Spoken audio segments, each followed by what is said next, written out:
Hi, it's Bernard Nomberg with the Nomberg Law Firm in Birmingham, Alabama. Wanted to take a few minutes to discuss the types of evidence that the administrative law judge with the Social Security Administration will take into consideration when making a determination after your hearing when you have made a claim for Social Security disability benefits. This hearing that I'm referring to is after you have received an unfavorable decision and have decided to appeal to the next level, and the next level being a hearing in front of the administrative law judge.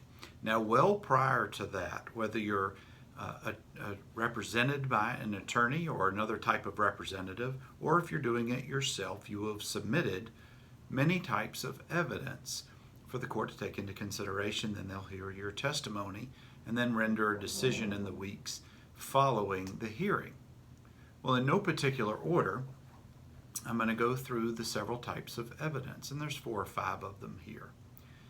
The objective medical evidence includes not just your medical records and reports where your doctors have treated you and given opinions, but also does it contain diagnostic testing that have shown objective injury or medical conditions, like an MRI to show a bad back, a scan that deals with certain part of the body, those types of things.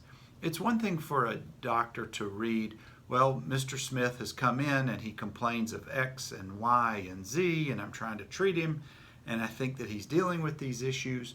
But is it supported by more than just subjective complaints or symptoms?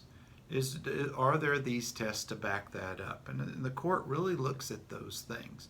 Along those same lines, what are the medications that the person, the claimant who's seeking the disability benefits, what are those medications that the person is taking? Are they medicines for chronic conditions, or are they medicines for things that are really so debilitating that it takes the person out of the ability to have substantial gainful employment? It's one thing to be taking medicines for certain types of allergies or chronic conditions that people every day can live with or do live with and still are able to work, as opposed to what about those medicines that are for severe pain? What about those medicines for certain other types of medical conditions that are so debilitating that the type of medicine indicates what's going on there? Those are the type of things. Going back to the medical evidence that I was referring to, did the claimant have any type of surgeries to deal with their chronically bad back or whatever it may be? Surgeries are also indicative to an ALJ, administrative law judge, as certain types of objective medical evidence that help to support a claim of disability. If the person doesn't have physical impairments, do they have mental impairments that they're claiming? Have they been hospitalized? Does their history show a very troubled past in that they have made attempts to commit suicide or self-harming? There's a whole bunch of different types of medical evidence that show that this person's mental conditions are so debilitating that it may rise to the level needed to show that they're disabled.